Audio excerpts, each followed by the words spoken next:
नमस्कार दोस्तों, blog money में आपका स्वागत है। दोस्तों, आज इस वीडियो में हम बात करने वाले हैं कि ब्लॉग होता क्या है, किस तरीके से ब्लॉगिंग की जाती है, ब्लॉग और वेबसाइट में क्या क्या डिफरेंसेस है, कंप्लीट डिटेल में बात करने वाले हैं। इसलिए वीडियो को कंप्लीट देखिएगा दोस्तों। और अभी अभी नए नए वीडियो मैंने बनाना स्टार्ट किया है, तो आपके सपोर्ट की मुझे बहुत ज़रूरत है। तो अगर आपने मेरा चैनल सब्सक्राइब नहीं किया है, सब्सक्राइब कर लीजिए और अपने दोस्तों के साथ भी, अगर अच्छा लगे तो ही अपने दोस्तों के साथ भी शेयर कीजिए। चलिए दोस्तों, स्टार्ट करते हैं। देखिए, आपने बहुत लोगों से सुना होगा कि हमें ब्लॉगिंग करना चाहिए, हमें ब्लॉगिंग करने से पैसे मिलते हैं। तो क्या ब्लॉग क्या है? अब बहुत सारे लोग ये भी बोलते हैं कि ब्लॉग और वेबसाइट एक ही होता है। तो हम दोनों का डिफरेंसेस भी देखेंगे। ब्लॉग में किस तरीके से पैसे बनते हैं, सारा कुछ डिटेल में इस वीडियो में डिस्कस करने वाले हैं। अगर आपका इसके रिलेटेड कोई क्वेरी हो तो आप कमेंट सेक्शन में पूछ सकते हैं। तो दोस्तों, जो ब्लॉग होता है इसमें बेसिकली इंफॉर्मेटिव इंफॉर्मेशन दिया जाता है, और इसका जो पेजेज होता है वो आपका जो पोस्ट होता है ये एक डायनेमिक होता है, ये चेंजेबल होता है। जैसे अगर आप कोई पोस्ट लिखते हैं तो वो पोस्ट, एक ही पोस्ट लिख करके आप अपने ब्लॉग में स्टैटिक नहीं बना सकते, उसका जो पोस्ट होगा बार बार चेंज होता रहेगा। अब जैसे ये नया क्या है, एक ब्लॉग है। क्यों ब्लॉग है? क्योंकि इसमें आपको इन्फॉर्मेशन दी जा रही है। जो भी इन्फॉर्मेशन दी जा रही है वो इन्फॉर्मेशन चेंज हो रहा है।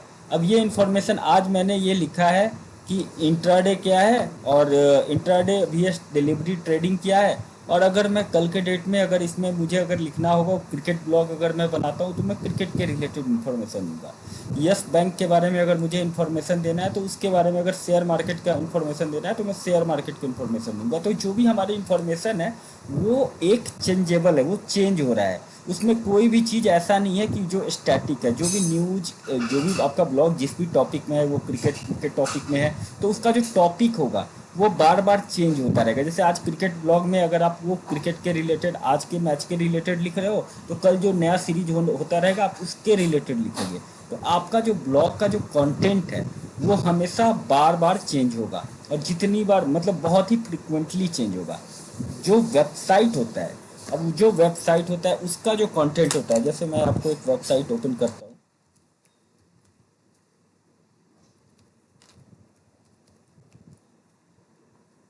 अब ये एक वेबसाइट है, कोई भी वेबसाइट है ये। इसमें इंफॉर्मेशन जो होती है, ये जो इंफॉर्मेशन होगी इसमें, जो ये तो आपका ये भी एक ब्लॉग है। मैं कोई वेबसाइट ओपन कर लेता हूँ।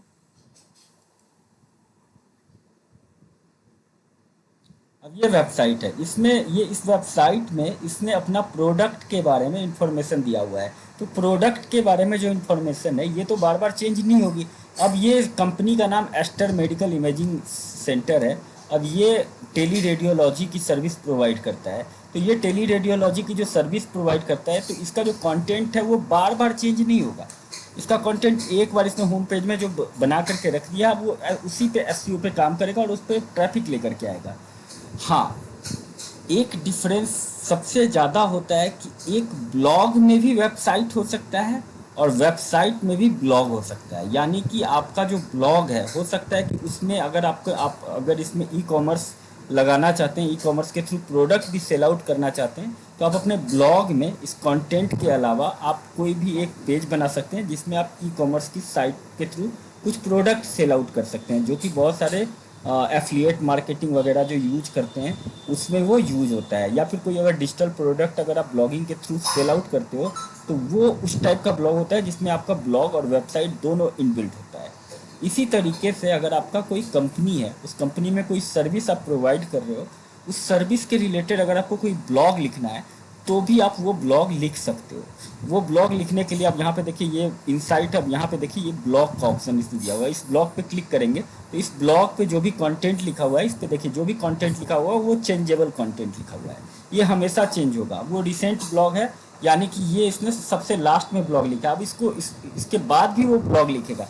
ऐसा नहीं है कि इसको लिख करके वो छोड़ देगा। इसको लिख करके अगर वो छोड़ देगा, उसका ब्लॉग कभी नहीं चलेगा। तो ब्लॉग जो होता है उसका जो कंटेंट होता है वो बार बार चेंज होता रहता है, और बेसिकली वो इंफॉर्मेटिव कंटेंट होता है।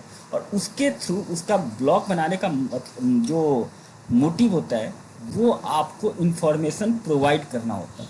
तो इस ब्लॉग के थ्रू ये जो कंपनी जो है, आज ये पता नहीं कौन सी, ये एस्टर मेडिसिन मेडिकल इमेजिंग जो है, ये इस ब्लॉग के माध्यम से अपने जो यूजर है उनको ये प्रोवाइड कर रहा है इन्फॉर्मेशन कि किस तरीके से टेली रेडियोलॉजी सर्विस वो प्रोवाइड कर रहा है, और अपने वेबसाइट के माध्यम से वो अपनी कंपनी की इन्फॉर्मेशन प्रोवाइड कर रहा है। तो एक वेबसाइट जो होता है वो एक बिजनेस को एज ए कन्वर्ट करने के पॉइंट ऑफ व्यू से यूज किया जाता है, और जो ब्लॉग होता है, वेब ब्लॉग का जो मतलब होता है, ब्लॉग का जो बनाने का जो रीजन होता है वो आपके यूजर के साथ में कंटेंट शेयर करना होता है।